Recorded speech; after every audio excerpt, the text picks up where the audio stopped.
Football Insiders, starring the pet man Matt Morrow, owner and founder of CFI. With him, we have Cherie Glenn, our lead reporter, knocking out interviews, going all over the place, just being the queen of CFI. We have Brandon Black, the man behind the camera, the producer, and our photographer does a great job getting those shots every week. We have with us assistant West Charlotte football coach Brandon Billups, very energetic young man. Former head coach at Central Cabartus and East Rowan High Schools, Kenneth McClamrock, one of our big football experts. And then last but certainly not least, we have Josh Kroll, former Christ the King head coach, former offensive coordinator at multiple schools. And we are Football Focus Weekly. All right, what's up, everybody? Pep Man Matt Morrow, Charlotte Football Insiders, a very special edition of Football Focus Weekly tonight. I wanted to come on a little early this week because on Thursday, the State Association, NCHSAA, will be releasing the first draft of official conferences to match up with realignment. So we put together a couple of projections of the 4A West and the 3A West, and we're going to go through those tonight. And you guys that are watching, feel free to shoot out comments, give us some feedback. We do focus on the Charlotte metro area, but wanted to take a stab at 4A West, 3A West, take a look, throughout the state in those areas and see, what, the NCHSAA is looking at and what they might be able to put together. So we'll start with the projections. These will take a while because we've got 16 conferences to look at. So if this is your thing, we're going to spend some good time discussing each conference, and I'll give you my thoughts, and I'll have, the two panelists that are here now with me give their thoughts. And if we have some other people that want to come on and join us, more than welcome. You may see some people pop on and off tonight. So it's a little bit different format, but I think it's something that, everyone will appreciate, and it's a little bit informative. Now, these are not official. This is what we believe at football. Well, I'll believe at Football Focus Weekly might come about for the conferences coming up with realignment. So it's an exciting time. A lot of schools are doing a lot of lobbying behind closed doors. We do have some intelligence on that. That's what went into some of these thoughts on these conference rankings or projections, I should say. No further ado, we're going to get to it. Let me bring in the crew that's here with us. Of course, we've got Mr. Billups, the illustrious. Good evening, sir. Throw out. Better go get these braids in my head. Sorry.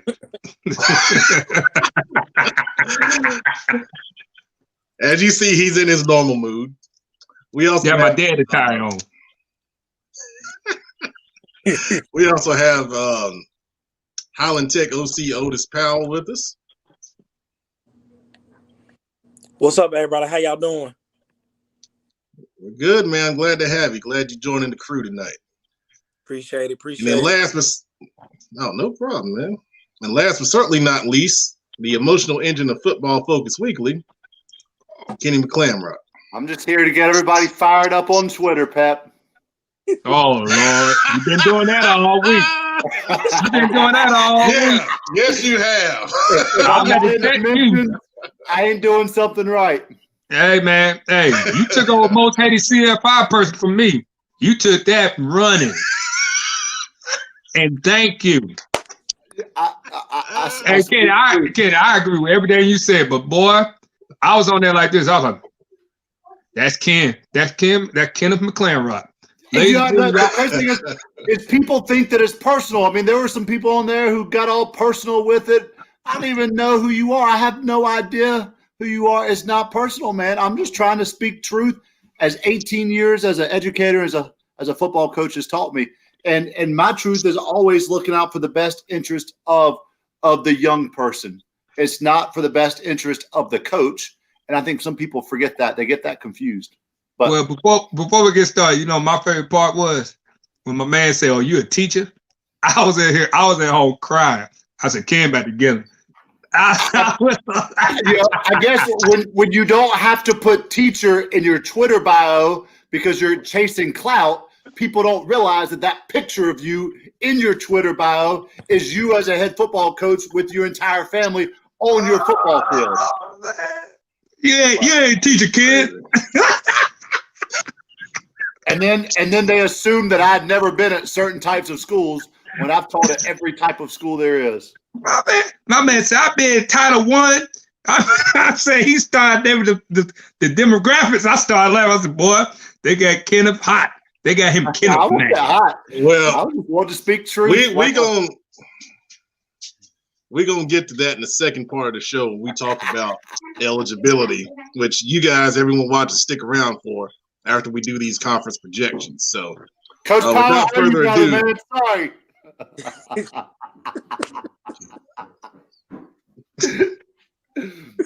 Guys, y'all forgive me. I got an ear bleed going over here. Don't know what happened. This is old age right here. Let's go to the shared screen so we can minimize that over there. All right. So old age, man. Don't get old. We're gonna go with so we start with 4A West. All right. The 4A West. Now, in each of these breakdowns, there's 54 schools. All right. So 4A West, 3A West, the two areas we're focusing on tonight, both have 54 schools each. All right. So make sure each school is accounted for in this. So I'm calling this Conference 1. Pretty much focus on the mountains. I don't think anyone would have too many arguments about this. I'm not going to say all the schools, you guys can see it, but the only trouble I had here was trying to find the right place for Alexander Central. And I put Alexander Central here because, previous conference affiliations had them with some of these teams that are listed here. So what are you guys' thoughts on this conference? That one probably correct. That one probably is correct. I don't think the mountain one for 4A West or any of them will be hard because you got to put them all together. Yeah, they gonna travel a little bit, but that's the best way to do it for that group of schools right there. Mm-hmm. Yeah, I agree, Pep. I think that what's going to be interesting, and sorry I was late getting on here, is right now all the athletic directors and schools are trying to get the best situation for them because right now they are making no money. And so they have got to get a situation where they can get gate money in down the road. We know it's not going to happen this year and not have to spend so much money on travel. So I think there are going to be some ADs and principals who are pushing for split league conferences. So it'll be interesting. But, you're right. There are some that sometimes you just got to travel, man. The Dub C, they're getting ready to travel somewhere. Yeah, we're going to get to them. We hopefully Cabartus County. Me too, man. I want to see you guys. I'm going to be up in the front row. Who's that linebackers coach? Get rid of them. I look over there and tell see, hold up. I'm saying my gloves. I'm saying my cards. Yeah, I turned on the game the other day at the very end. I saw the Mormons versus the Mullets, and I thought I saw Coach Billups' future hairdo this year coming up, man. Yeah, I'm going for the shag though, the black man mullet. Ooh, okay.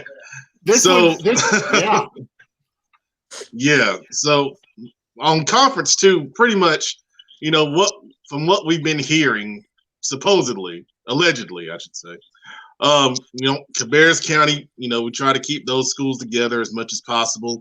And then sliding in the Iredell 3 with Lake Norman, Mooresville, South Iredell gets them away from the IMEC, which we've seen like everyone kind of wants to get away from the IMEC for whatever reason.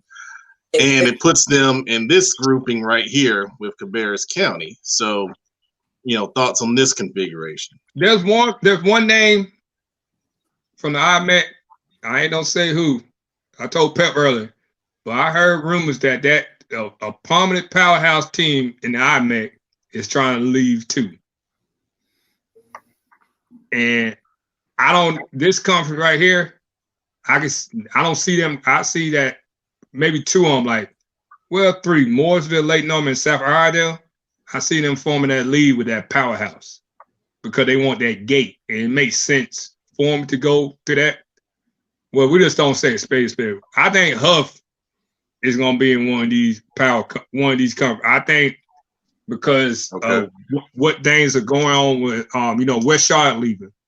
West Charlotte going to 3A. Lake Norman Morrisville.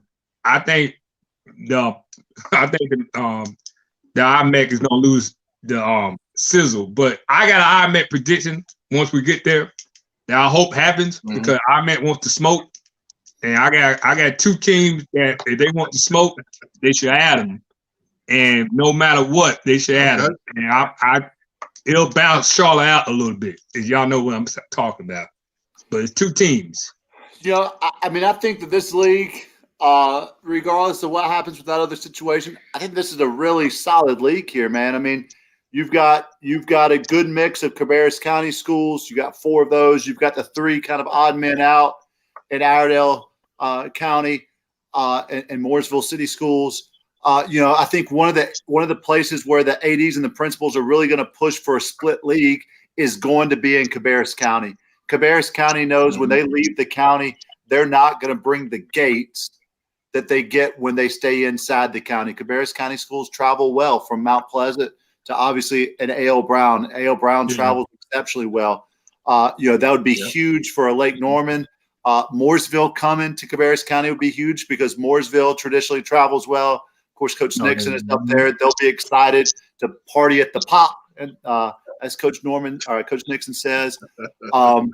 South Iredell has won a state championship in recent years.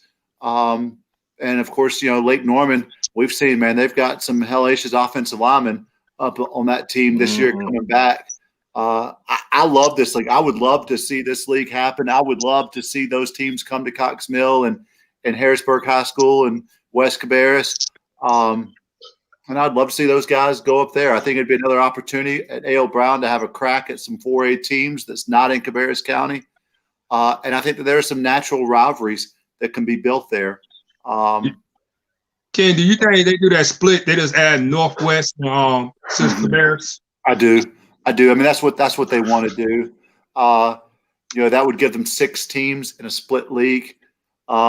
And then what they'll do, they'll drop Lake Norman, Mooresville, and South Iredell, or I think so. It wouldn't make any sense to put one of those 3 teams in a league and not the other 2. And then we see that 4. We see that 4. Right. That league I was talking about. Possibly. I think the struggle is are you going to have very many 6-team leagues in the state? I mean, that's tough. 16. I don't think so. Even with the 10-game schedule now, you're talking about having to find 5 non-conference games. That's a lot of football games to have to find. And as ADs are getting more and more work put on them, and especially like in a Cabarrus County where ADs have to teach still, they're teaching their classes. They have their athletic director duties in the building, cutting grass, whatever, lining fields, paying officials. And now they're trying to find a 5th game for football, plus the added games that brings for your basketball and your baseball and your softball schedules. I'm expecting to see a 7-team league. I think is what the state wants, and I think it's honestly what most athletic directors want. It's just a little bit easier. 7 and 8 teams. You don't want 9 or 10. I've been in a 10-team league. And that is tough, buddy. It's just going to be hard for the IMEC. Let's just call space. It's going to be hard for the IMEC to sustain with 7. Correct. They're not going to get. I think they're losing us. And now you saying Lake Norman and Mooresville. That's 3. And then Huff. I don't think Huff is ducking. I just think they want to go somewhere where they make their gate, and they know it because you got to look at North. Attendance down. Vance attendance is high, and Creek attendance is high. And Hopewell, they're building their program up, getting their stuff up. They lose West Shardgate, that's a tough game to lose. You know what I'm saying? Like the only West Shard rivalry we probably keep it the North in football, but Vance and West Shard probably don't play in basketball because that's a dominant. That's a nice rivalry, but it's just too much to lose. And Lake Norman and Mooresville want to make money, and everybody knows you play Lake Norman and Mooresville, you don't make money off that game. So that's why I say Huff is smart if they take that route to go to that side there, Mooresville, Lake Norman, and say, hey, add somebody else. And that's the thing. I mean, you look at this league, A.L. Brown travels like crazy. Well, Cox Mills student section travels like crazy. Harrisburg High School travels like crazy. This is a money-making league right here. You know, we'll see what West Cabartus looks like. Obviously, they're a brand new school.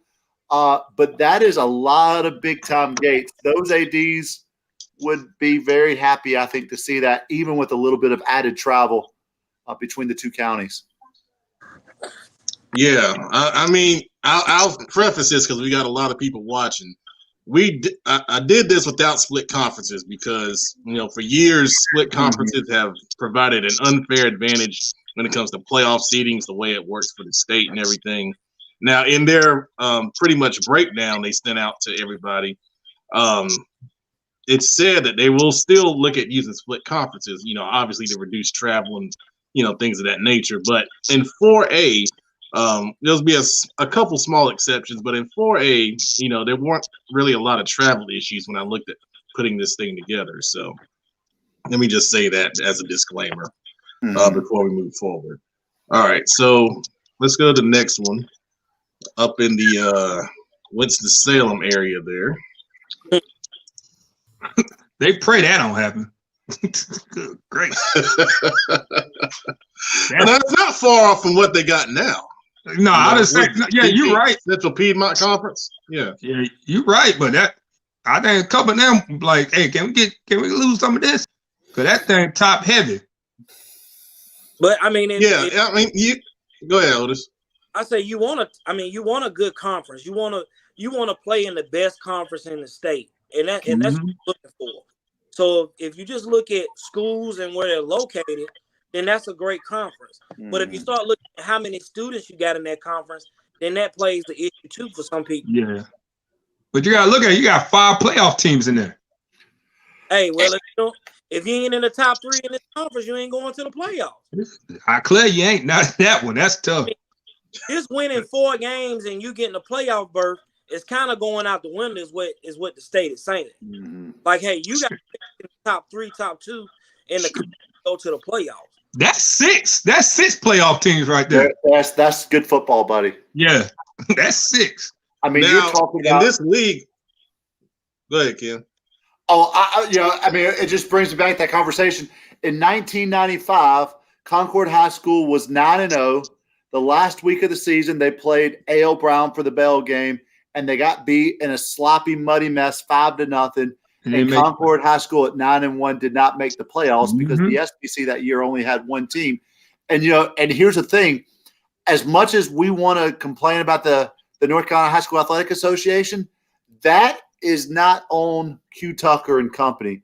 That's on principals who didn't turn in their surveys and who didn't vote. Because I think most coaches I know want a 6 classification North Carolina high school.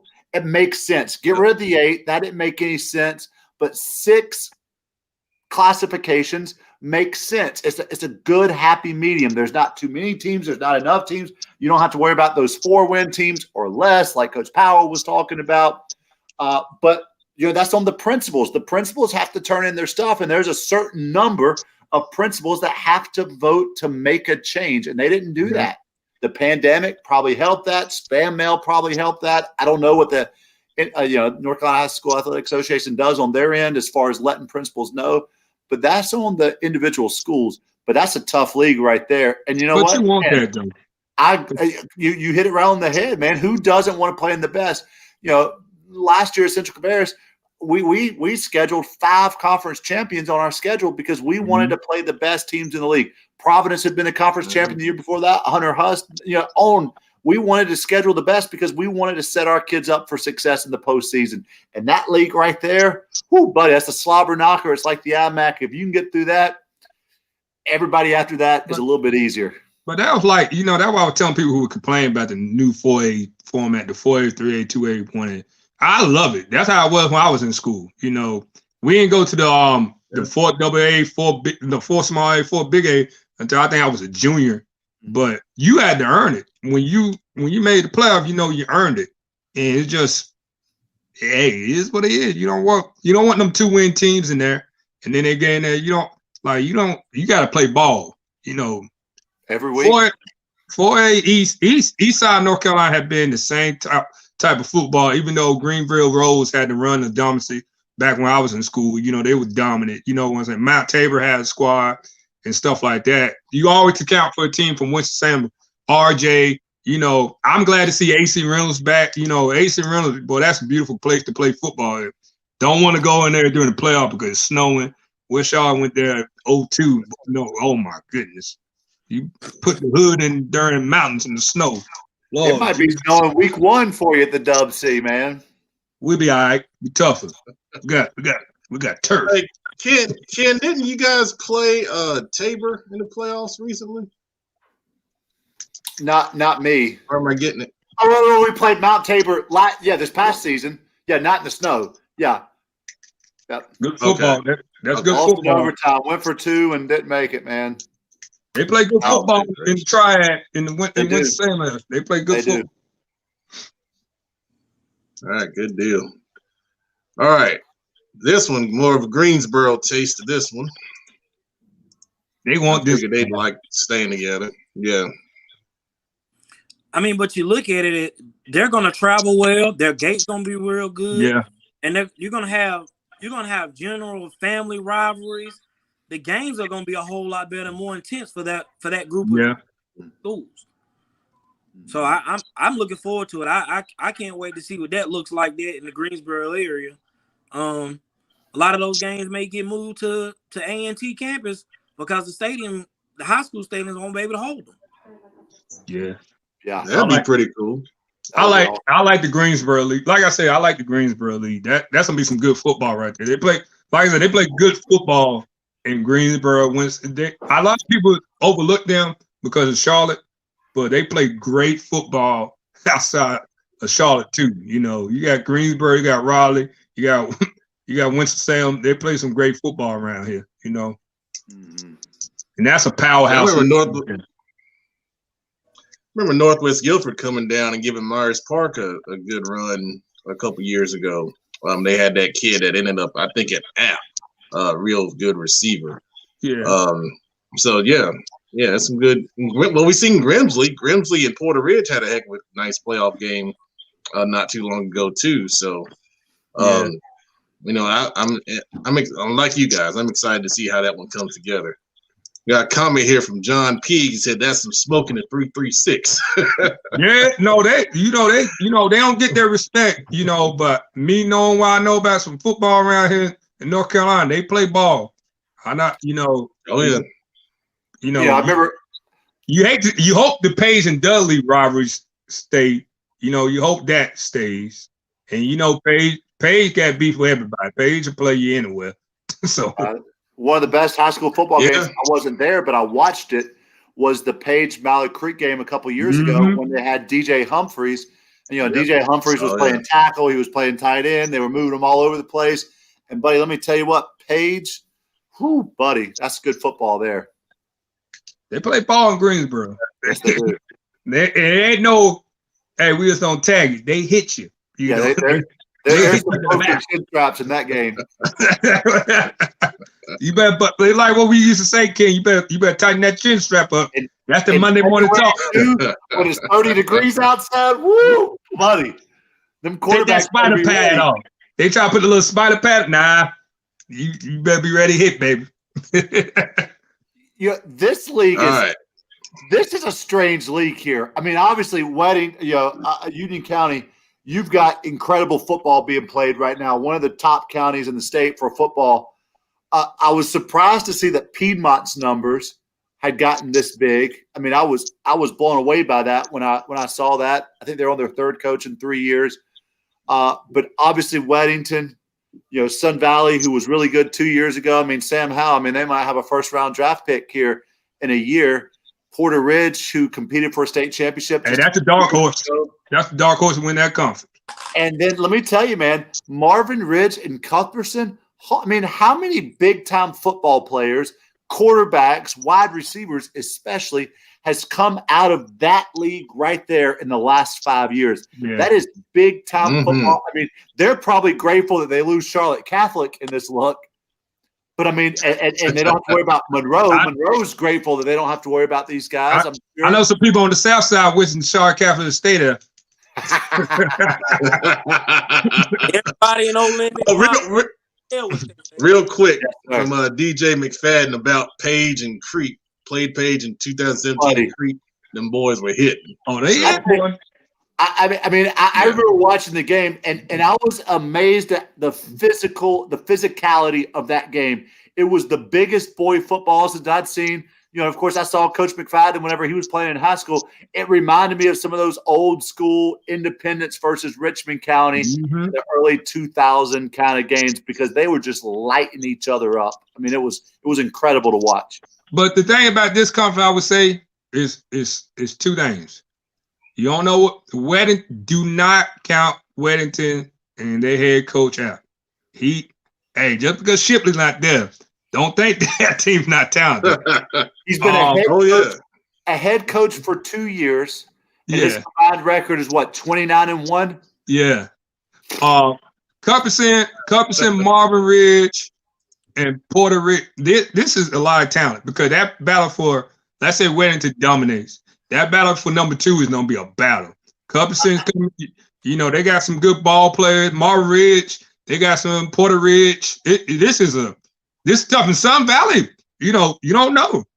All you got to do is turn on the boys balling at the beach and see what kind of athletes Porter Ridge, as opposed to Ponder Ridge, like they said on the game the other night. Yeah. Porter Ridge brings to the table. I mean, that's multiple teams that can compete for a state championship if they get in the right bracket year in and year out. Yeah. And I'll say for Piedmont, I know there's been growth all over the Charlotte Metro, but have they really grown that much out there? Yeah. To be 4A?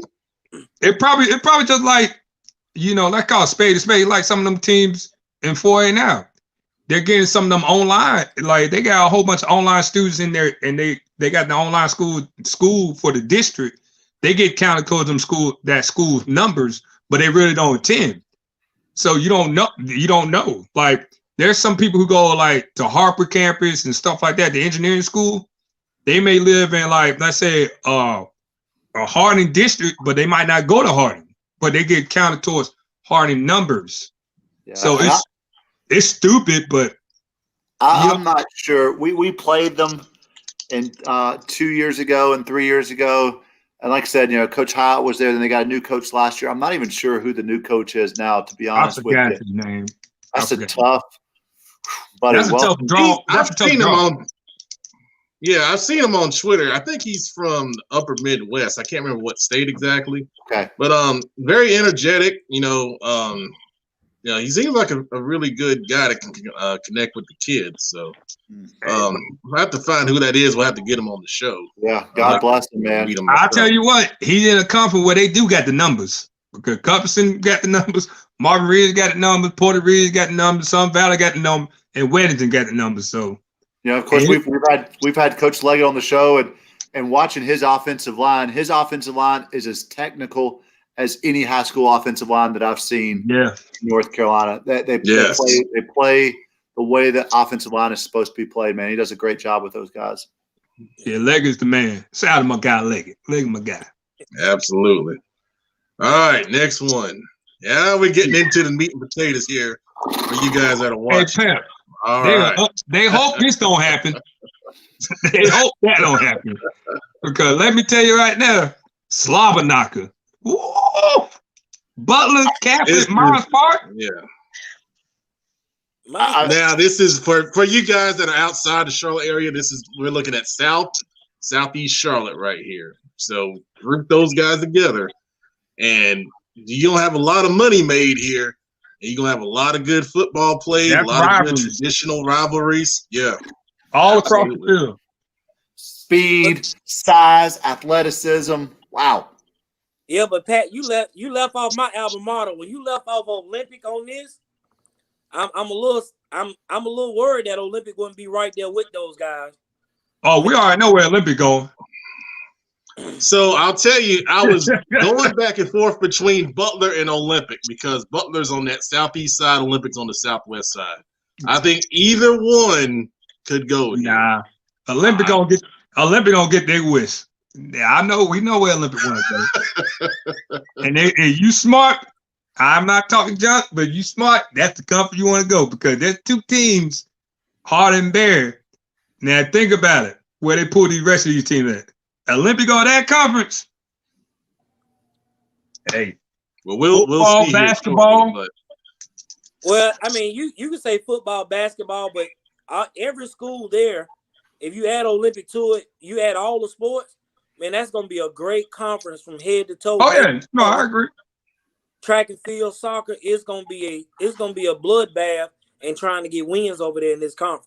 But I think the only reason why they did, pal, is what you said. Is the travel. You remember how you said hopefully they don't do too much about the travel because that Olympic, it just that 485. That's too much. But I agree with you. Olympic, I don't think they dodging smoke. Nobody really dodging smoke like everybody want to say. But I think this conference right here, you do add Olympic, that's tough. They're gonna compete to win during state championship because they got talent across the board. So I agree with you on that. That's every sport in that league. All your non-revenue sports are huge in that league. Baseball, you track. That's big time athletics being played right there. Yeah, that's good. And as a wrestling coach, I get coaching that conference if I coach a wrestling. I don't, buddy. I mean the Butlers. I mean, wow. Just as a fan, I would love to see this come together. Now, it's going to be hell trying to game plan every Friday night. But I'm telling you, as a fan, when you get the conference play, every week is going to be, you got to love it. But you want that. You want, as a coach, I want to play against the best. I want to go against the best coaches in the conference.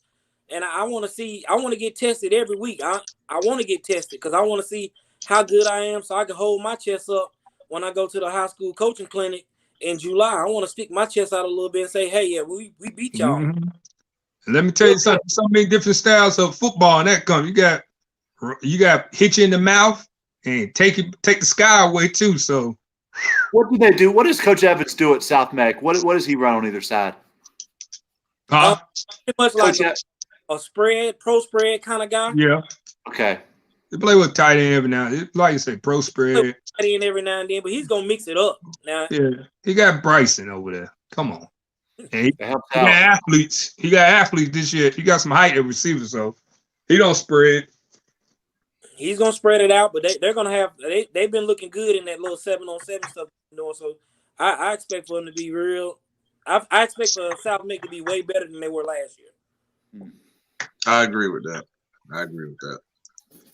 All right, let's jump to the next one. We in Charlotte now. Told you. But pal, you shaking your head. I understand why you're shaking your head.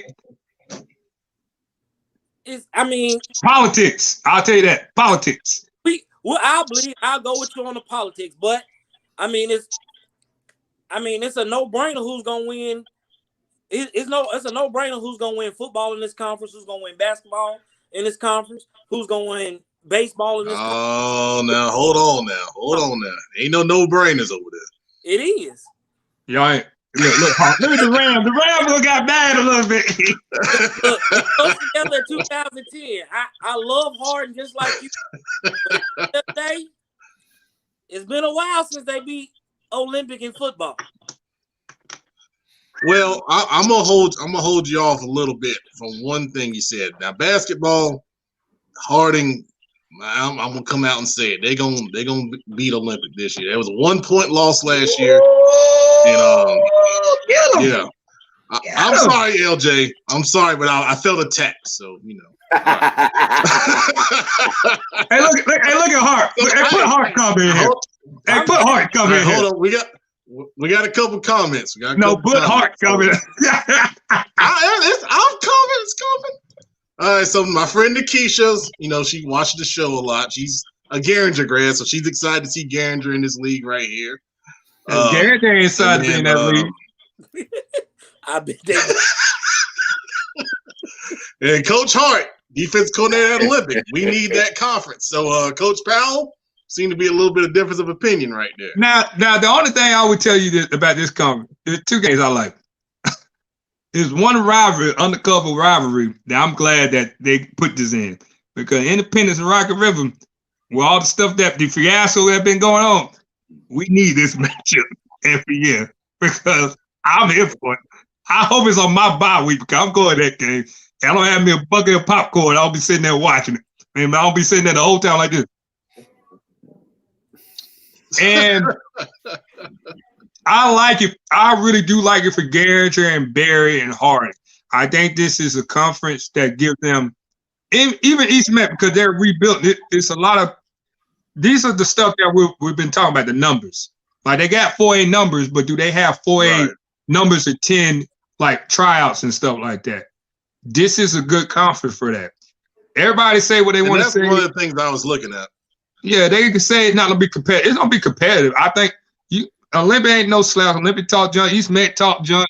Garinger is actually playing great ball. They got they got first year coach. You just got to put pieces together. Independent, they got pieces. Rocky River, he got pieces. Barry and that JV team, if they keep that JV team last year they had together, Barry's no mason no Harding. It just don't take time. It takes time, but they got pieces. Everybody got pieces. Olympic should win it, but don't be shocked at Rocky River smack Olympic in the mouth. They got athletes. They got some grown men at Rocky River. I'm not gonna agree with you on that because I'm an Olympic grad, class of '99. I just believe in my school and my community because I live there. I see these boys every day. I see them working out. I see them riding bikes. I see them doing push-ups. I see them meeting together in the park. I just believe that they're going to have an outstanding year this year. And as an alum, I'm proud to see what they're going to do. I'm proud to see what Wilkerson is bringing to the table. Brandon Thompson. See, I'm really ready to see what they're going to bring to the table this year, even in a pandemic. So I just believe that Olympic is good. Hey man, don't put Coach Hart stuff on it, man. Coach Hart had me rolling. and Pat, you supposed to stand on your hill. Like anything West Sharp related, I stand on that hill because I'm a proud line. Everybody knows. We know that. We know that. We know you, and we know you're a proud Ram after that whole the conversation you made. You out here making accusations. Oh, we don't be Olympic. You don't hear me saying that. I say, hey, we're gonna play ball. You, LJ don't get you. Pal, you don't get him in trouble. That's why I don't say nothing bad about Harding. I don't say nothing bad about Harding. I say it's a great university, a great, they took over the U and all that. Ooh, whoop-de-doo. But it's a great school. It's a great school. High learning. I'm proud. Hey, Pep, congrats on the new gym. I don't know about that Olympic stuff. I wouldn't talk junk about Olympic basketball team because they play ball over there on that I south wouldn't talk junk about Olympic basketball. See, I don't know. This is not a basketball show. The people are here to watch our projections. We moving on. Let's go. Right. We talk about that on Wednesday. All right. Ooh. All right. Here we go. All right. So now I need to explain this. All right. So this is what's left of the IMEC. Okay. Everyone outside of Mecklenburg County and outside of Charlotte doesn't want to play in the IMEC because they get beat up. It's too hard. All these different things. Well, why you leave North Meck in it? We got what? They're in the north. It's still the northern part of the county. And North Meck said, shoot, everybody else dip. North Meck said, everybody else dip. I'm no dip. Shoot, put me in that Olympic. Go ahead, man. So this gives the teams that are, really strong, like Huff, Mallard Creek, Vanson to be Julius Chambers. It gives them a chance to schedule some strong non-conference games, maybe play a couple showcase games outside of, the area, things like that. Yeah. But hey, I know you saw what Hart just said. Yeah, I can't post that. Don't post that. But But yeah, if you're on Facebook, you'll be able to see it. Just a heads up. But hey, kid over there shaking his head. Kid like what? This league right here, it's the core of the IMEC right here. We've seen conferences, small conferences like this in the past, 5-team conferences. It makes the conference games really important. But I think it gives these guys a chance to really do some special things in the non-conference schedule, which I think for 3 of these schools they would really welcome that opportunity. Oh man! But what's that? That's a 5-man league. Yeah, and that's where we get back to what we talked about a little bit ago. If Cabarrus County really pushes for a split league, obviously that puts the IMEC back together again. Add in South Iredell, a 5-team conference.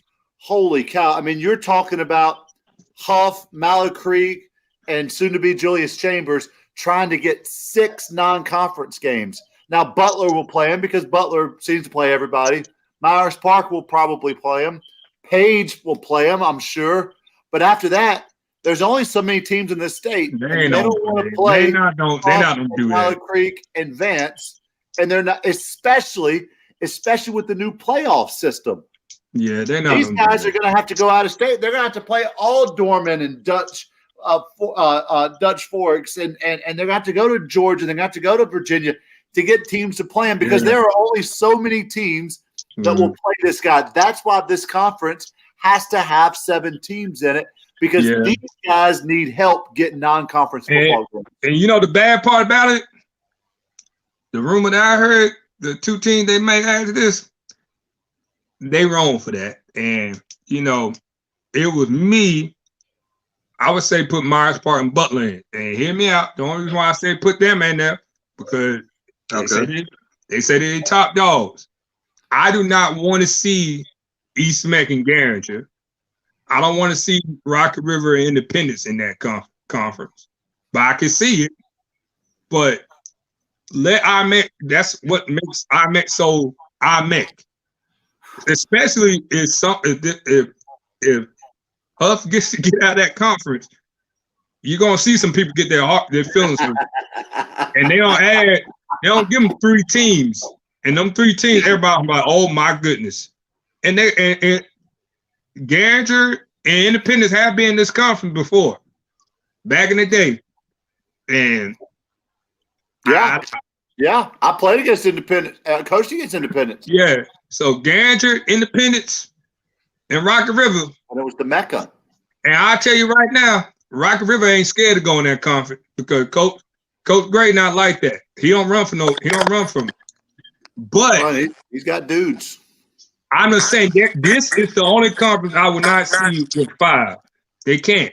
They just can't go down like that.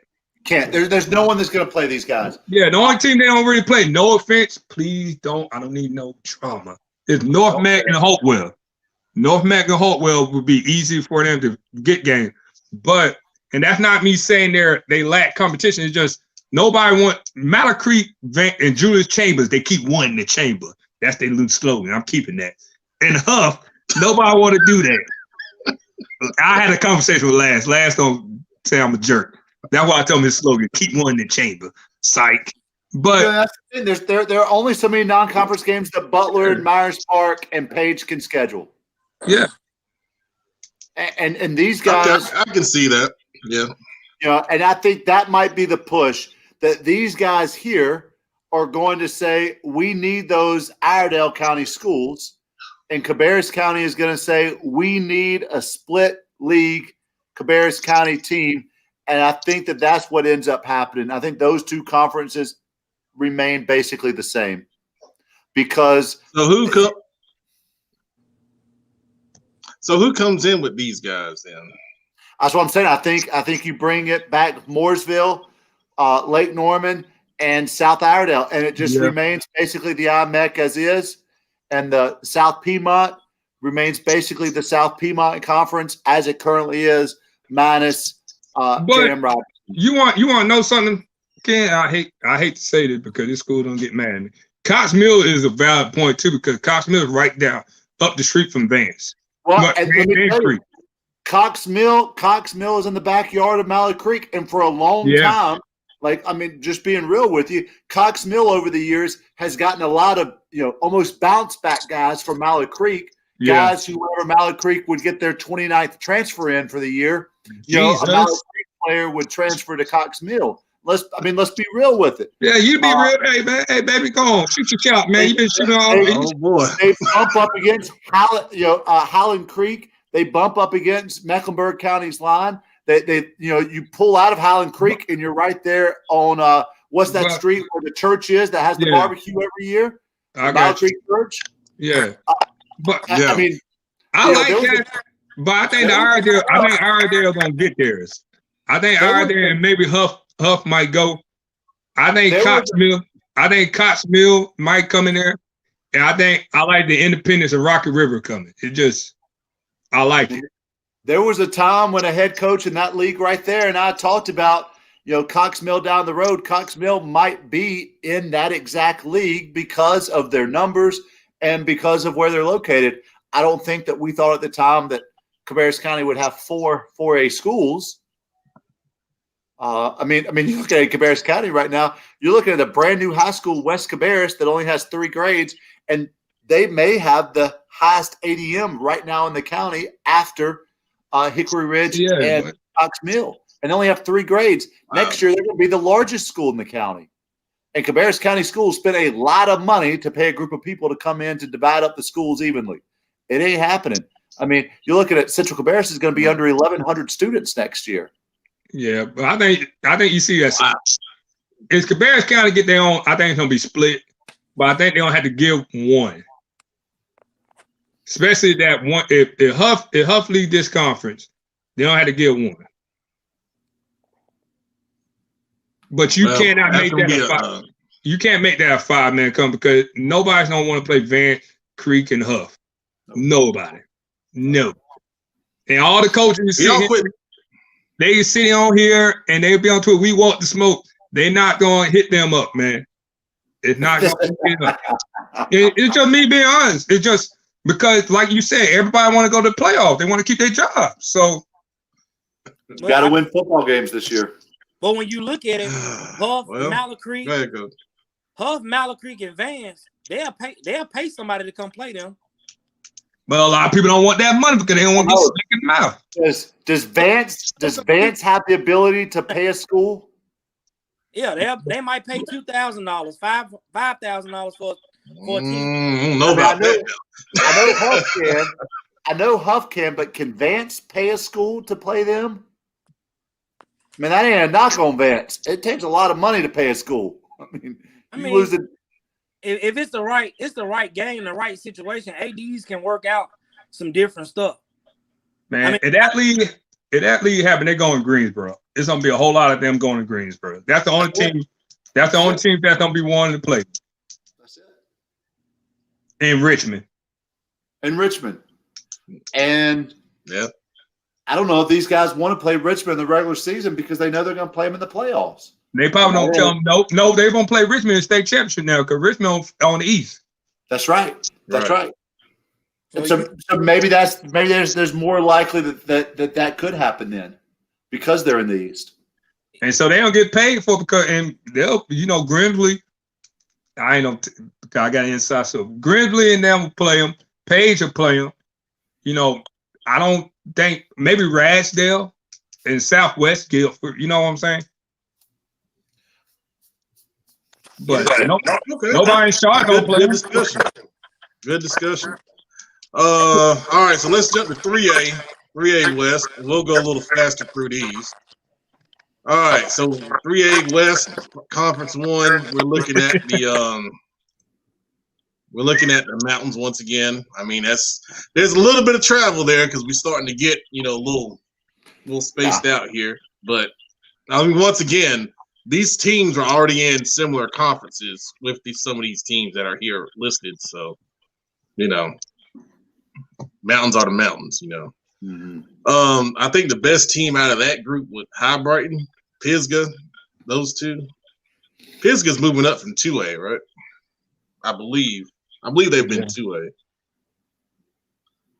So those two, Irwin has some athletes, but that's your Asheville, high foothills area right there.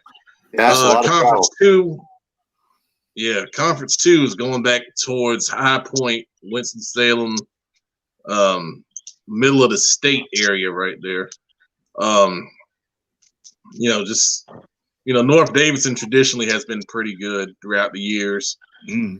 Black Knights. Yeah. So those guys are kind of all grouped together right there. I think Oak Grove was pretty good last year too, if I remember correctly. So some good regional matchups there. We got the rest of Greensboro right there in Conference 3. Play good football up there. Yeah. I mean, you gotta say that when Dudley's in there. Hey, Dudley to go play one of them 4A schools. Absolutely, they will. Yes, that's a good team. They may play all of them. Yeah. And we threw in Rockingham because they're kind of a little orphan out there, but they're kind of the closest, That's a tough comp.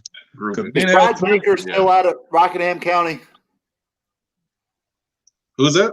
Wasn't Brad Baker? Didn't he leave North Meck to go to Rockingham County? Yes, he did. Yep. Good guy.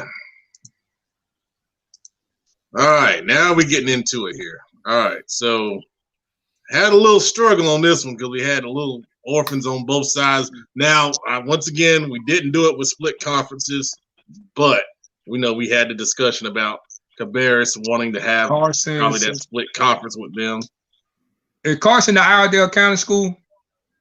Carson is in Rowan County, right off the interstate. Yeah. That's the one you was talking about last time, right? But I thought they might push into a Cabarrus County league.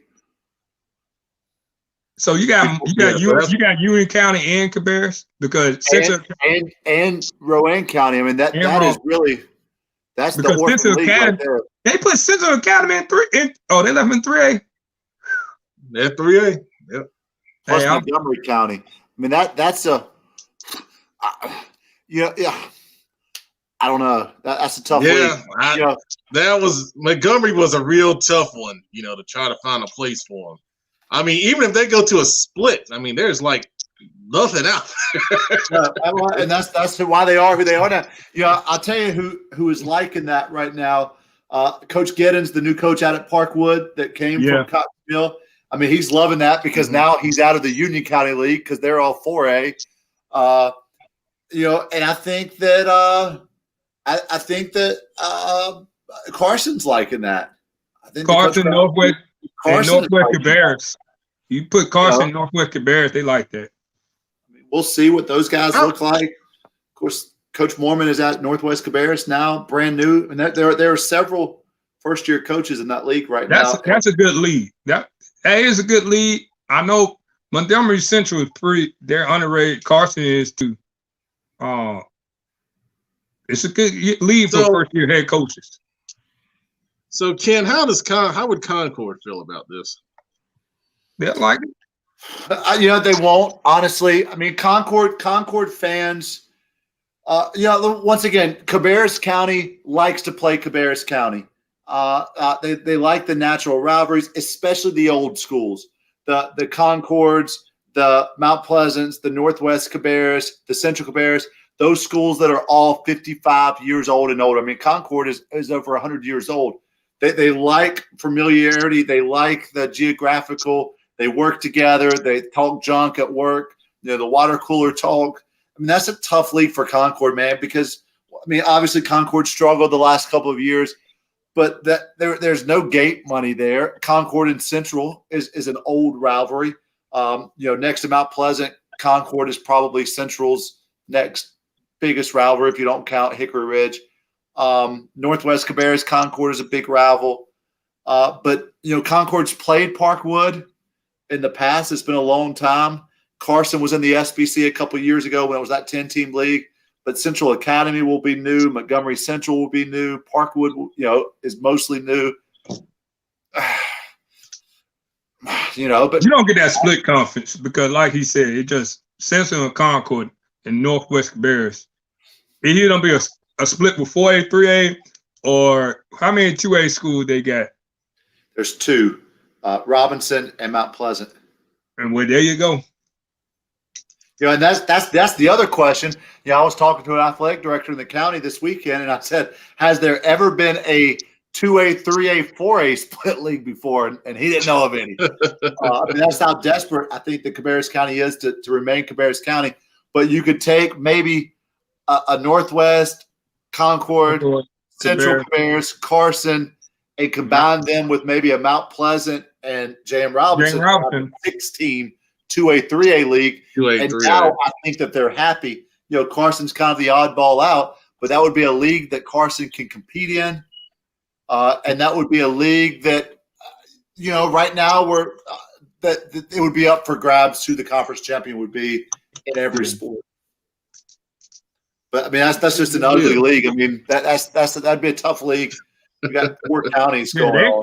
Yeah, 4 counties. That's tough. Yeah. Parkwood deep down there. Here we go. Coach Phillips. Here we go. I want to know the conference champions next year, right now. Go. Whoever plays the best and comes out prepared, ready to go. I've been told to be, PG. I'm PG. This looked like a very athletic conference. Forest View is very athletic. Asper, I'm looking forward to it. My good friend, coach of the South Point, hey, they there's nobody to slouch.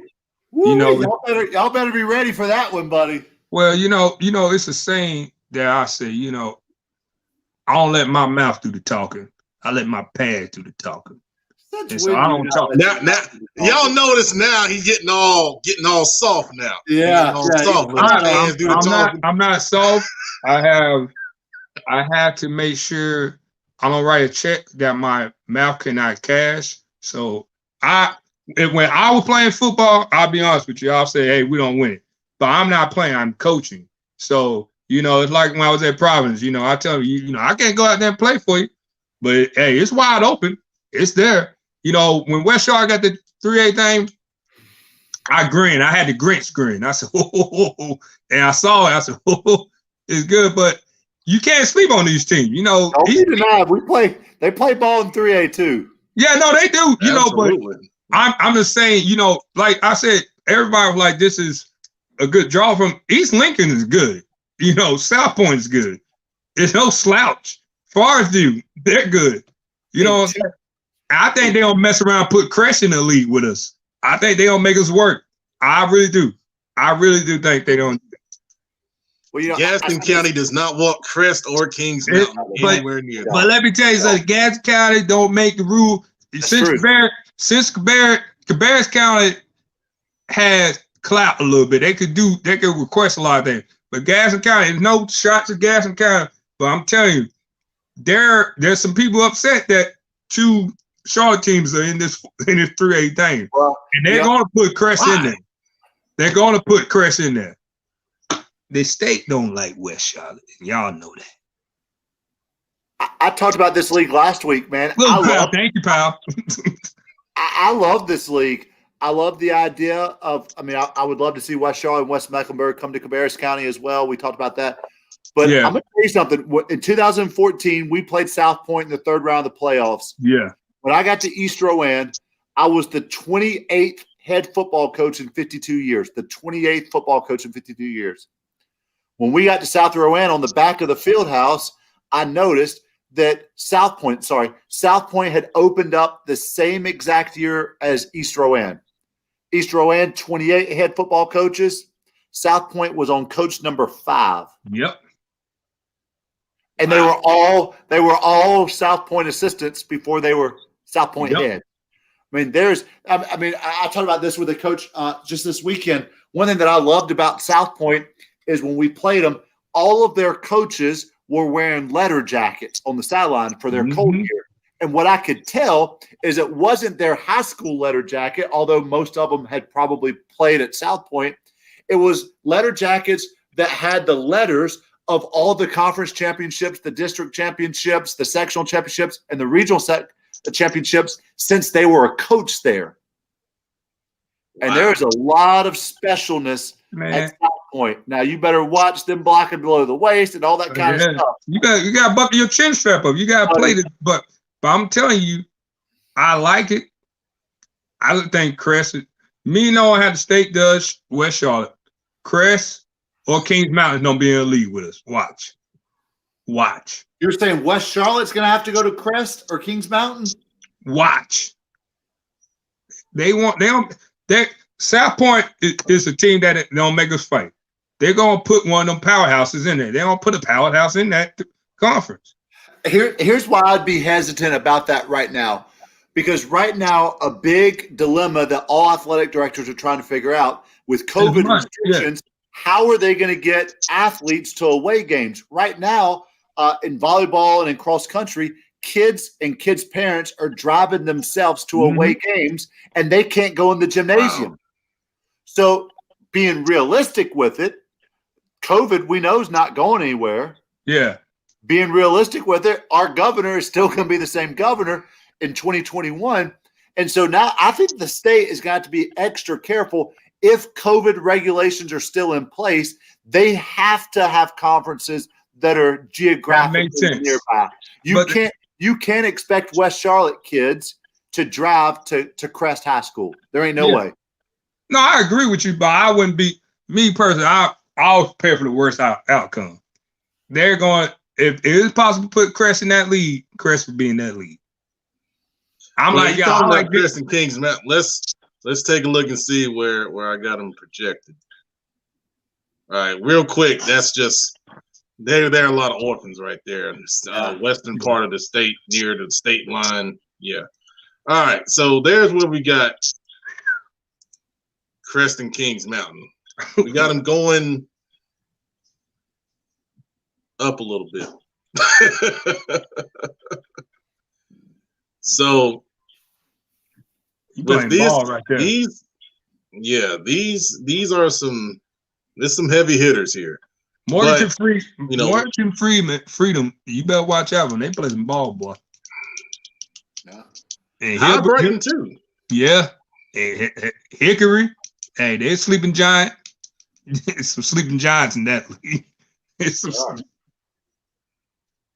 good football. So I mean, that's some really good football right there. And I think the travel is not horrible. With this area right here. Good matchups. I think you'll have good crowds.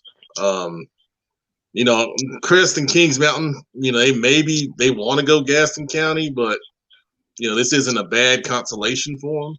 I think they would be the top two off gate with this league, but like you said, Phillips, with Freedom and High Brighton and Hickory, there's not a lot of weeks off there.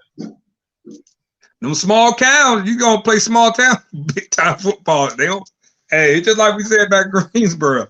You better buckle the chin strap up. It's a lot of good football, man. It's some good football. That's why everybody's like, well, 3A is not slot. It's because not a lot of names that people know, but North Carolina football. You play some good football outside of 4A and 3A, 2A, 1A. You play them small cows with them them kids who don't got everything.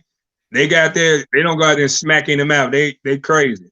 Bunch of psychopaths. But I'll tell you this, you think back to when Mallard Creek went down to Dillon, South Carolina and played them. Yeah. I mean, that's a prime example right there. I mean, Dillon, small town, what are they, 2A, 3A down there?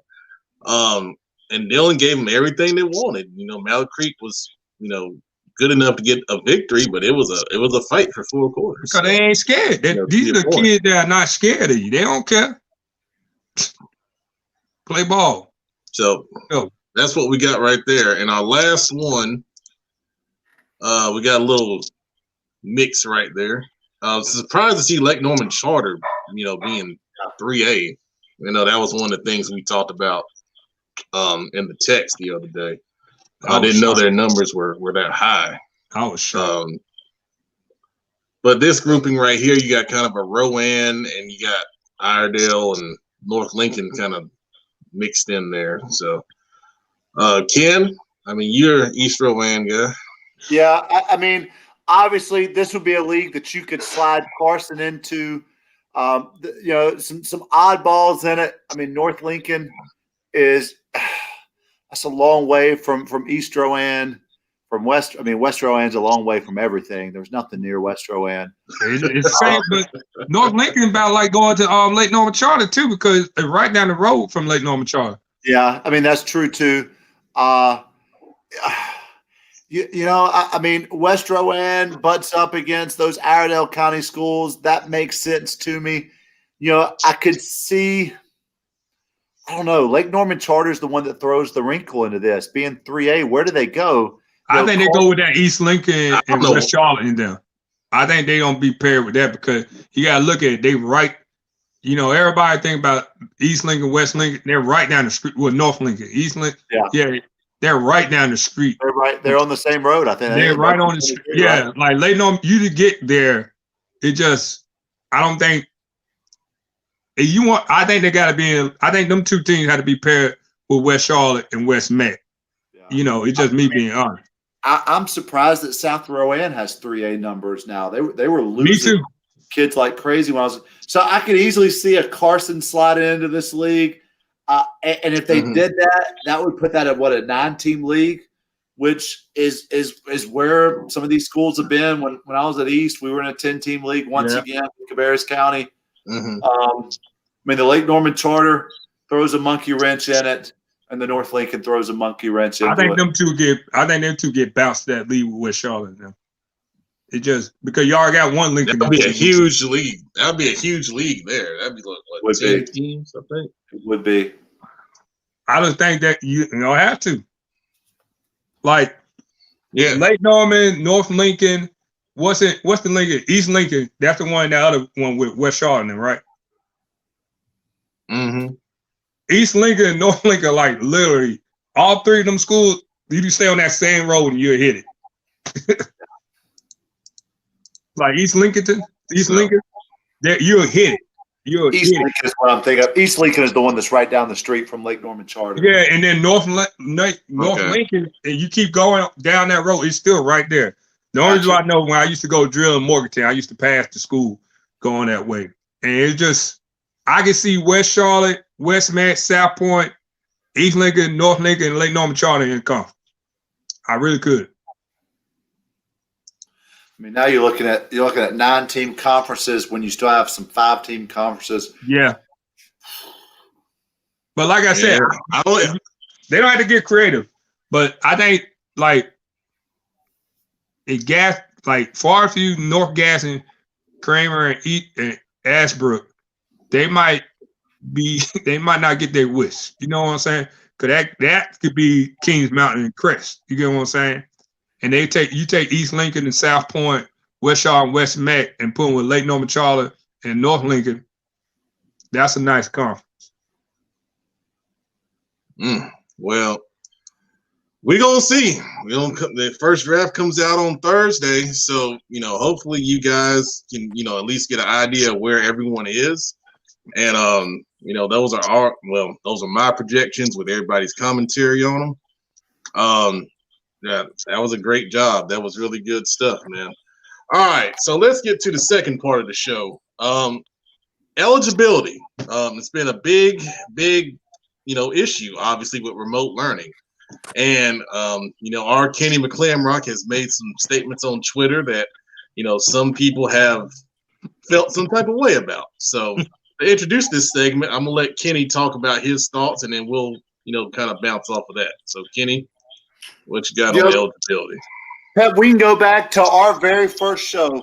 And our very first show, I was sitting right here in this seat behind this bookshelf, and I said that the thing that I was most concerned about were certain students who don't have the resources as other students, certain students who have multiple siblings that they're going to be in charge of. They're going to be in charge of making breakfast and lunch and all that kind of stuff, all while trying to jump on internet that's not super high-fast internet, and all the obstacles that would bring.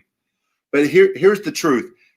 The word coach, when you put that name in front of you, and I think coach might be the most important title there ever is after dad and husband. But the word coach comes from the 18th century word stagecoach. And a stagecoach in the 1700s brought somebody from point A to point B. And as a coach, as a high school coach, your job is to bring young boys, 14-year-old boys, and to bring them into young adulthood, to turn them into young adults, young men or young women. And you only have 3.5, 4 years max to knock that out. If you're a football coach, you have 3.5 years from the time they show up in June until the time that season ends in November or December. And as a football coach, your job as a coach in general, your job is to bring these people from this point here where they're young and immature and to get them ready to take on the real world, whether that's in college, whether that's in the military, whether that's in a trade or in some other type of environment. We only have a limited amount of time to do that.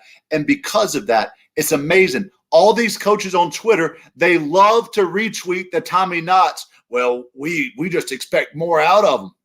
But we keep expecting out of them. Everybody loves to retweet that Tommy Knox comment where he talks about how we expect more and then even more. They love to talk about it, but when it comes time to deal with it in real life, they back down. Because let me tell you something, are there kids who are struggling? Absolutely. Are there kids who are in awful situations? Absolutely. Are there kids who are taking over parental care for their kids? Absolutely. Are there kids who don't have a dad and whose mom is off doing whatever she's doing? Absolutely. But here's the truth. There are a whole bunch of kids who ain't doing nothing and it's their choice. There are a whole bunch of kids like the kid who 2 weeks ago told me when he missed 5 straight days in my class, I said, where you been, big guy? And he says, oh, I needed a mini vacay. I said, a mini vacay? You went out of town? You can log on. We're online. He said, nah, I just didn't feel like doing anything last week.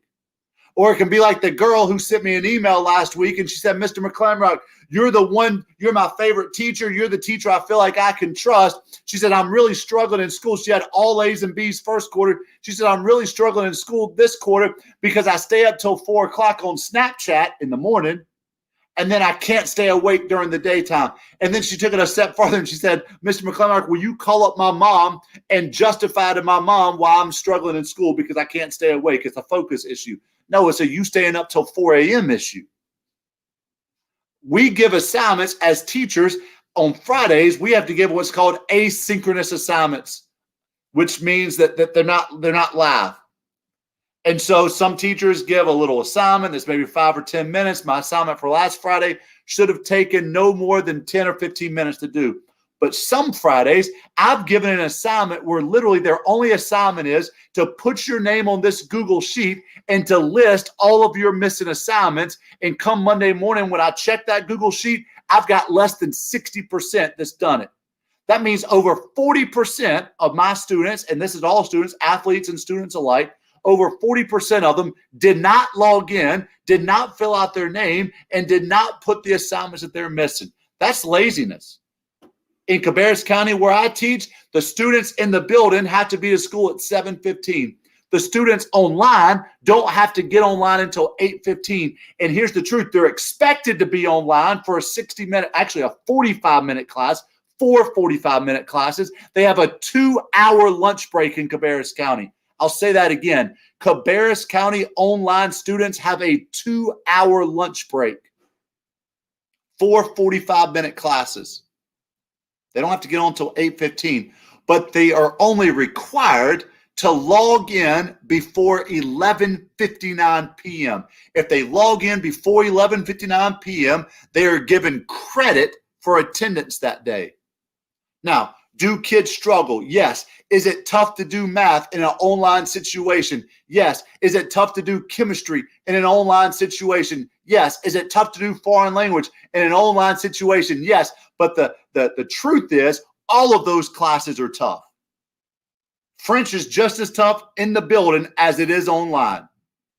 Math 3 is just as tough in the building as it is online. And this is what I'm talking about. I'm not talking about kids who are honestly working their butts off and are struggling. I'm talking about kids who are taking advantage of the system because last spring they were given a free pass. The entire state was given a free pass. And when this semester began and all the school system said that this semester is going to be different, you're not going to be given a free pass. You got to go to class. You got to do your work. You got to take your test. I'm talking about for my test that I give, I have a 30% they don't even turn in the test rate right now. I'm giving my 5th test in my class this Thursday. I'm at 30% total of kids not turning in their test. They don't even log in. When I try to talk to them, they don't respond. I'm watching them. I can see them on my computer. If they have a school-issued Chromebook, I can see them, and I can shoot them a message, and I can say, hey, Pep, are you okay? I haven't seen you in class in 2 weeks. And I see them because I'm watching them live in 15-second increments. And I see my message pop up on their screen, and I see them click X to exit out while they continue listening to music on SoundCloud or watch videos on YouTube or watch movies on Netflix. The kids who are in the building, they're still getting up at 5:45 and waiting outside for 30 minutes on their bus. And the kids who are home, who are staying in bed at 8:15, who when my class starts at 8:15, I got 3 kids in it. And before some knucklehead tries to say, well, it must be the teacher. Nah, big dog, I can show you my classes. And you're welcome to join them. I'll send you my videos because every single one of them is recorded live. Every teacher I talk to has the same issue. It doesn't matter if it's social studies, PE, Spanish, English, across the board. And it's not kids are struggling. They're not logging in. I've got a kid who just the other day told me, I don't have any time to do the work. And I said, big guy, you come to my first period class an hour later than you ever have, 8:15 instead of 7:15. 4th period ends at 1:30 as opposed to 2:15, and you have a 2-hour lunch break. You've got more time than you've ever had. And let me tell you, teachers, we're available. In Cabartus County, I've got an hour-and-a-half block where I only teach to people online for 45 minutes. That means they have 45 minutes and they can get online and they can message their teacher, they can get help, and they can get other resources that they need, and they're not taking advantage of it. And it's because a whole bunch of kids are counting on the system to bail them out. And as coaches, our job is to teach them accountability. When I was a head football coach, I had 4 core values, and no organization can survive without core values: character, commitment, hard work, and success. If you do those 4 things, it doesn't matter what you do, what business you're in, what line of work you're in, you will be successful. If you don't do those 4 things, you're not going to be successful. And waking up at 2 a.m., I drive kids in driver's ed, and when they get to my car, because they're full-time virtual, and they're wiping snot out their eyes at 2:30, and I say, good night, girl, what you been doing? And they say, oh, I just woke up. What time did you wake up? It's 2:30 in the afternoon. Oh, I got up at like 1:45. At 1:45, did you not go to your classes today? No, I was up too late last night.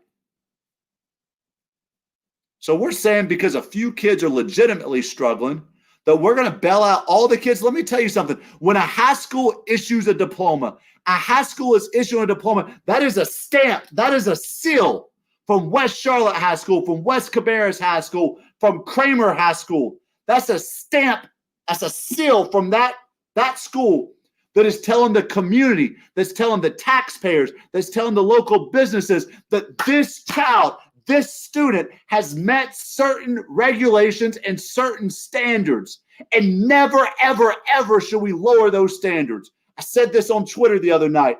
My wife and I have great friends. They're Hispanic, they're Dominican.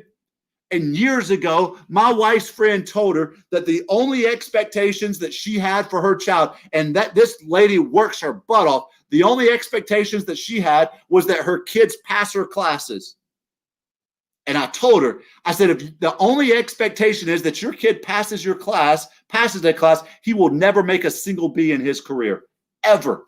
Just tonight at 6:45, I stopped at Food Line to pick up some stuff for dinner, and I see a student who I didn't teach it at Central Cabarrus, but he had tried out for football. It didn't work out. He wrestled, and I drove him in driver's ed. He's an Hispanic kid. His mom speaks zero English. His dad is a hard manual laborer. I took him home because he didn't have rides after driver's ed, and I'll just say that he lives in a very humble neighborhood in an even humbler home.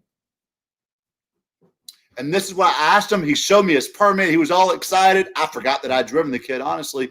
And then I said, man, tell me, how's school going? Because if anybody's struggling, it's him. His mom speaks zero English. Dad, hard manual labor. I think he was a concrete guy. And he said, Coach, I've got 4 A's. He said, school has never been easier than it is right now. He said, all you've got to do is put forth the work ethic. And he said, when I talk to kids in class and when I tell them this is serious, because he's an athlete, he's a wrestler, and they laugh and say, nah, I'm not worried about it, it'll be good, that's a problem. Kids are expecting to be bailed out. And if we bail them out this year, like one coach online told me that we need to do, well, it's just going to be this quarter. No, sir, because next semester is going to be the exact same, because we're not going to be in school next semester. In fact, I believe that the governor is getting ready to shut all the schools down next week, but that's a different point. If we bail them out this semester, like we did last semester, then we've got to do it next year as well. Well, then another coach jumped on and he said, well, we got to keep bailing them out until we go back to school normal again. Well, let me tell you a secret. We ain't never going back to school normal again. 2021 is going to be just like it is right now. And let me tell you something. I've said this for 10 years, and it's becoming truer faster than I ever thought. Brick and mortar buildings, brick and mortar education buildings are about to be a thing of the past. I've said for 10 years that by the time I retire, I've got 12 years left. By the time I retire from teaching, public education as we know it will never be the same as what we grew up with. Everybody's going to be on a laptop. This is where we're headed. It's cheaper. It's where we're headed. Trust me on it. You can put 50 kids on a laptop and one teacher teaching them and save an entire teacher stipend, and you don't have to pay overhead costs and buses. You just give them a laptop. In my school, we have 1-to-1. In my county, we have 1-to-1. We also have hotspots. So there's no excuse in my county for internet doesn't work. That's what I've got on that. We've got to hold kids to a higher standard.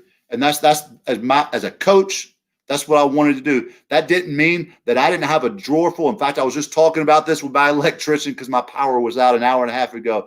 And I told him that at Central Cabartus, all the coaches had a desk in my office where we kept granola bars, we kept protein bars. I had a mini fridge where I kept milk and protein powder because there were so many kids who did not eat. I know what it's like. I've taken many of kids to McDonald's to buy them food after practice because they didn't have anything at the house. I know what it's like. My wife has bought plenty of groceries for my student athletes because they didn't have any food at the house. I've been with a lot of coaching staffs where we passed around an offering plate and we collected whatever $20 bills we had in our pocket because there was no food at a kid's house. I've gone to business people. I've gone to community members to pay light bills for my athletes. I know what it's like. I've taught at rural schools. I've taught at urban schools, and I've taught at schools in between. It ain't because I don't have sympathy for them and empathy for them, because I do. I don't have empathy for students who haven't done what they're supposed to be doing. And I find it ironic that we've been talking about this on the show since August, and now all of a sudden there are coaches out there who for the first time want to talk about kids being eligible. Where have you been the last 3 months? That's what I want to know. That's all I got on that, Pat.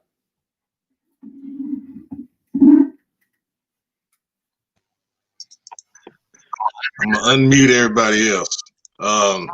Kenny, first of all, bravo. I mean, that's if they had an award for internet segments, that one would win an award because, I think you hit the nail on the head on a lot of different things there. All of us are coaches or have coached before.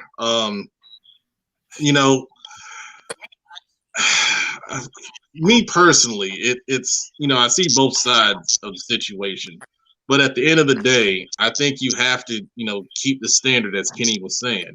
You can't just expect it to just drop off and go away because we're in a different much as I hate situation. That. It's hard for a lot of it's hard for a lot of people. Yeah, I'll be transparent. There are kids, in my house now doing remote learning, and it's very hard. It's very tough, and every day you have to check on them and make sure they're doing what they need to do. And, you know, it's hard when you got parents that are working and, you know, you got all this other stuff going on, but it's the same across the board for everybody, you know? So, you know, I see and I feel, you know, the angst and the frustration and all that. But at the end of the day, if you don't meet the standard, you know, you shouldn't be able to get the reward out of it. Man, this is my thing on it. And me working in the schoolhouse for as long as I did, even when I was at Providence, a lot of kids just don't try. And if you give them an inch, they don't take a mile. And I know people, oh, we gotta be kid first. Baloney. You know, when I was at Providence, you know, even at West Charlotte now, the grades are preached. We preach grades. We preach grades. We check grades. I used to be the guy at Providence checking grades. I had a whole spreadsheet, and I used to pull kids in my classroom during lunch. Make sure you do this assignment. Did you do this assignment? I used to be on Power School, print the whole and highlight what they're missing and make sure they do it. Guys, there are kids playing PlayStation, playing Xbox all night, doing whatever they can do, and they think that we're going to bail them out. So they take the bailout and they be like, hey, I don't got to do nothing anyway. They don't bail them out. I see kids, this is no offense, people, I got to say this every time. I see kids drop more training videos at trains and stuff like that. I know kids that are playing 7-on-7 football, no shot at 7-on-7 coaches. These are only kids, and if their kid and a parent make a decision, like I said, I'm a parent. If I say my kid to do something, that's my decision. That's my house decision. You make whatever we can't put it on all these coaches. Coaches versus coaches. But I see kids who are failing all their classes doing 7-on-7 training and stuff like that. What are we teaching these kids? You know, there's a saying in the Army, and everybody hate when I go to my military thing, but it's what I live my life about. You always can add to the standard, but you can never take away from it. So what's that saying? Once it's in writing, that's the standard. I cannot take a core principle away from the standard. I can modify it, or I can add to it, but I can never take away. You stop using this internet, these hotspots as a cop-out. They're not, I wish I had pulled the number of how many people having a log on in the district. This ain't a, hey, this kid over here on the west side struggling. It's kids all around CMS struggling. Y'all need to stop getting on these Title I's and stuff like that, man. Kids struggle at Providence, kids struggle at AK, Mars Park, Butler, Olympic, you name it, they struggle at these schools. I was at McClintock. It was a high academic school, just like I was at Providence, one of the best schools. We had kids struggle. You have kids who not going to tutoring. They ready to go do something else. They ready to be. I seen kids, not gonna say their name, but I seen kids, I'll be up playing Madden. It's 2:00 in the morning, Instagram Live. What? That's what they're doing. You know, it is hard for parents, but we gotta take responsibility. You know, I understand we inside kids to be versatile, but hey, I'm gonna tell y'all something. This pandemic don't stay around because they're adults. They don't want to wear their masks. It's a political statement. I ain't gonna make me ready to take it's the adults. And y'all football coach, y'all need to stop worrying about, hey, just because such and such, oh, we ain't gonna have a good season because such and such. Look, tough life. Teach them a life lesson. We calling these kids a little too much. Y'all can dislike me because I said y'all, but sometimes you gotta learn a lesson the hard way. I want every kid who played for me be eligible, but sometimes it happens. One of my favorite football players of all time, my boy Chalon Jones. His junior year, he ain't handle his business, so he missed his whole junior year. But I told him his his whole junior year after he missed that 11th grade year playing football, you gotta work. And he put the work in, and he got to play his 12th grade year. And he felt more accomplished because he put the work in. Y'all ready to win state championships instead of seeing people graduate.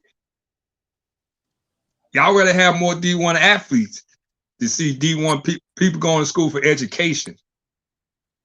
You know, you got to be real with these kids. Some of them, you don't got to be cruel, but some of them, they don't be great high school football players. Some of them, sit on the bench, be great special team players. But education will take you far. Guys, listen to me. Everybody ain't gonna play in the NFL. Coach Bill swear he thought he was gonna play in the NFL. Next thing I know, I was in Iraq. That had fast. I was in Iraq. It went fast. But if you take them books serious, they take you far. Listen to everybody. You may something may happen, man. It always don't go your way. But I tell you what, education will take you far. And y'all need to hold these kids accountable, man. We're saying, hey, you don't be a D1 athlete. I tell both my daughters they're gonna be lawyers, doctors, whatever they want to do. You can play sports if you want to, it's cool, but y'all put all this pressure on these kids to do this and break generational curses, but reading a book and taking their academics more serious to take it more farther than that. I coach football just because I want to get back to my community. I want to win state championship. But like I tell everybody, I got 2 state championship rings. They call Adore and Emory Billups. So, y'all gotta learn how to take L's, man. Go big boy, Lord Jesus. I write a book about taking L's. I don't took some and I don't got up. But y'all want to get bailed out. Bail the kids out and see what happens. You're enabling them. And they don't do it again that semester. And they don't do it after that. And it's just like Ken said, it's just like now in the business I work for Spectrum. You're going to start seeing commercial real estate not existing no more because we letting all these people work from home. Of course, Coach Bills can't work because I got to work in the data center. I got to do all this crazy stuff. But you're going to see a lot more companies not paying for brick and mortar buildings, just like schools. It's cheaper. And that's the American way. We like to find the cheapest, most efficient way to perform. So with education, we need to take this serious. No, our kids, we do not sign our kids to be online students. But regardless of the setting, they're in a classroom setting. Should make sure they're up, they have eating, they have clothes on, and they're presentable. You should not call your kid at 1 o'clock. What's up, Mom? I'm just getting up. What? My mother would have. I want to tell you, boy, Coach Bills would not be here. I would have got baptized. And I ain't talking about in the water. I would have got baptized with the hill of Jericho or something. But you got to hold people accountable, and you just that. I learned that in the military. I tell you, boy, I feel bad because there are some kids struggling, but you just don't know how to figure it out. And y'all can say it's easy, just let them all play. But we don't even know who don't play, guys. I already see you graduate. That's just me. Education will take you far. Facts. Very good. Very good. Coach now, I'm gonna say this one thing, and this is the only thing from the other side of things. The only people that I think that the state could look at doing something for are seniors. They're the only ones that I think they could look at doing something. Now, what that something is, I don't know. I'm not that smart. They don't give them that pass-fail thing again, Pep. They don't do the pass-fail thing. And that's not setting them up for success. Because in life, we all got regular jobs. I wish I get pass-fail, but we don't. We get critiques. We get quarterly reviews. And you get your little 25-cent raise, your little 10 cent, and but this is not life we're teaching these kids. We're setting them up for failure. I'm sorry. We cannot continue to slow their growth. We've got to push them farther. A football team will never be very good until the kids learn that they can do more than what they think they're capable of doing. You might not have satisfied. if I'm satisfied as a rising ninth grader going to the weight room and bench pressing a 45 on each side, 135, I'm never going to bench 185. If I'm satisfied at 225, I'm never going to get 250. And if I'm satisfied running a 4.7, I'm never going to run a 4.64 ever. And if I'm satisfied just being on the team, I'm never going to start. If I'm satisfied starting, I'm never going to be an all conference. If I'm satisfied being an all conference, I'm never going to be a collegiate football player. And in the classroom, it's no different. We have a responsibility to our students, to hold them to a level. If their parents aren't holding them to a level, as coaches and as educators, it is our job to. I used to tell my parents when we met in July at the beginning of the year parent meeting, I said, guys, I'm going to be honest with you. I only have 3.5 years to make up for what you've taught them in 14 years. If you haven't taught your kids that it's important to say yes, sir, or no, sir, if you haven't taught them it's important to clean up the trash in their locker for 14 years, I have 3.5 years to teach them that that's important, to be respectful of their teachers, to sit in the front of the classroom, to do their work. And if the parents aren't teaching them that, it's our job to teach them that just passing, just getting by, just showing up is not good enough. Because I'm going to be real with you here. At the end of the day, that high school diploma, how far is that really going to get us in life? But they're not telling their kids. Some parents are telling these kids that these athletics, going to your trainer, is more important than studying for an English exam, for reading a book and doing that. That's wrong. I'm not going to be that guy. Do you know how many? I'm not going to be that. I can't.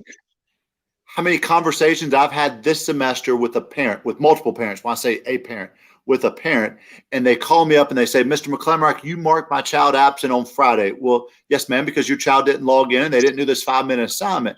And I'll say, well, they have 2 absences in your class. Yes, ma'am. You're worried about the 2 absences, but they're failing all 4 of their classes. Why are you more worried about their absences than you're worried about the fact that they're failing 4 classes? That makes no sense to me. Because what is your expectations as a parent? Because I one parent they want other people to raise their kids, Ken, and you know that. That's where I'm headed. And they want other people to raise their kids. I hate to say that. The people that unfollow me and stuff like that, I'm only a person who raised 2 kids. And this is something. I'm gonna be real with you. And you know what? I know what's gonna happen. There are gonna be coaches on Twitter who say, "There's that white dude talking again that don't know what it's like to be at my school." And I'll just look at them and I'll keep on scrolling and I won't tell you what I'm thinking about them. But y'all know who I'm talking about. But here's the truth: one of the biggest destructive thought processes in America today is this whole quote, "It takes a village." No. Here's the problem with that. When you say it takes a village, I need the teacher and the principal and the Sunday school teacher and the preacher and the this and the that and the neighbor and the grandma. What you're doing is you're taking personal responsibility off yourself to raise your 2 little daughters, Coach Billups. You're saying, I need other people.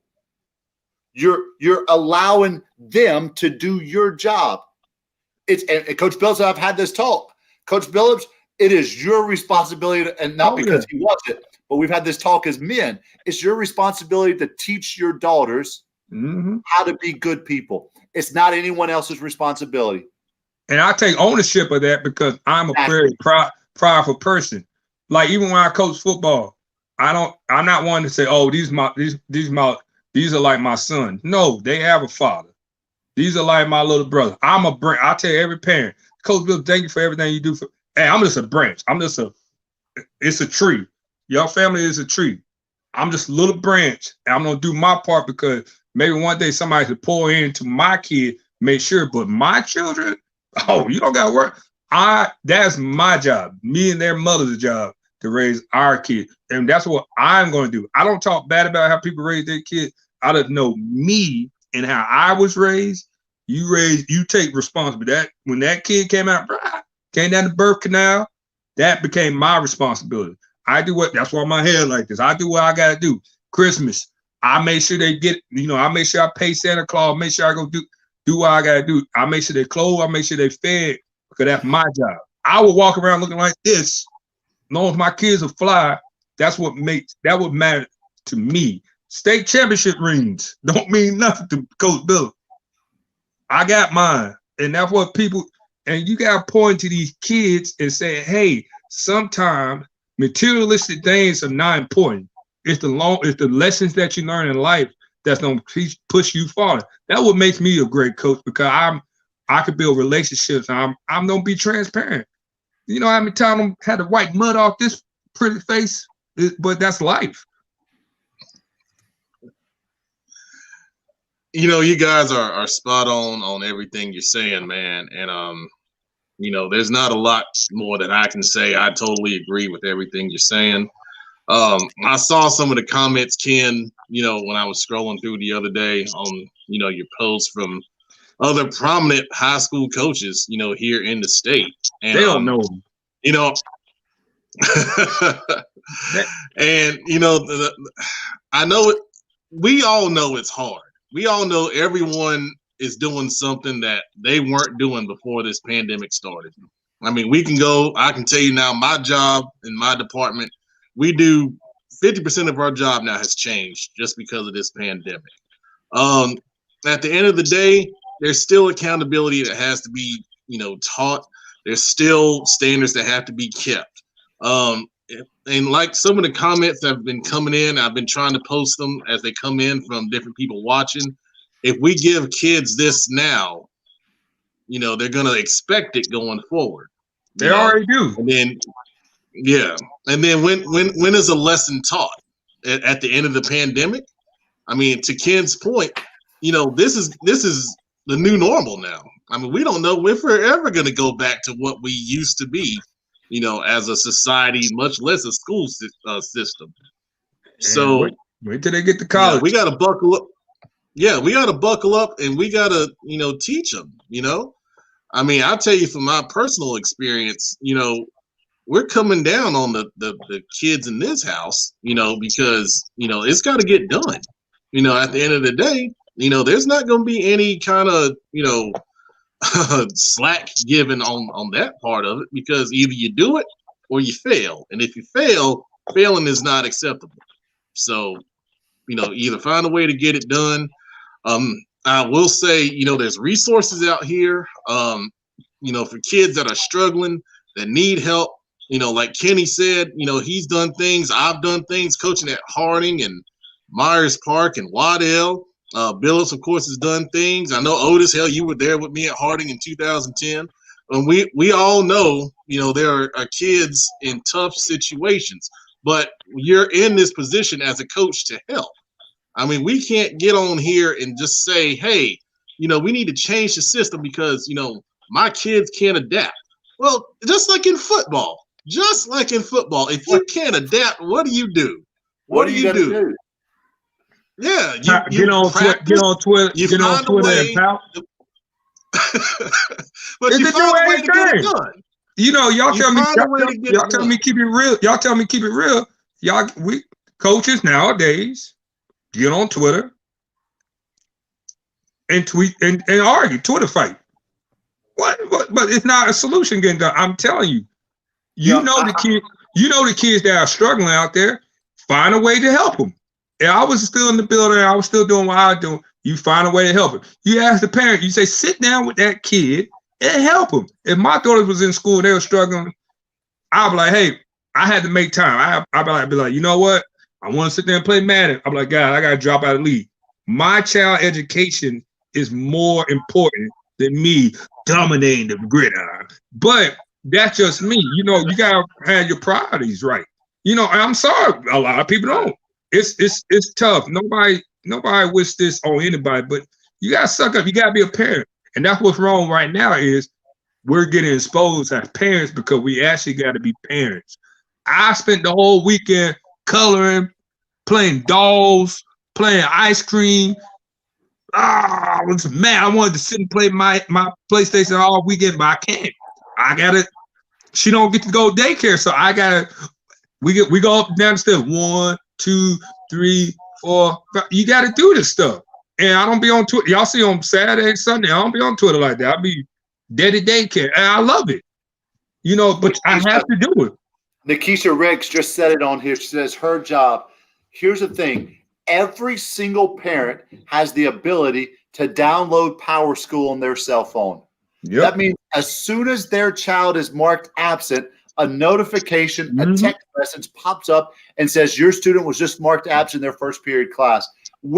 Just a few weeks into this pandemic, I was struggling. Kids in my class were not doing the work. They were not coming, all that kind of stuff. And so I was talking to buddies all over the state, coaches, non-coaches, white coaches, black coaches, and they're all having the same issues with kids not doing their job. And so I called up a buddy who has a freshman at the school where I work now. Now, he's a lawyer. He is very affluent. His wife is a teacher. They've got all the resources that you could ever have.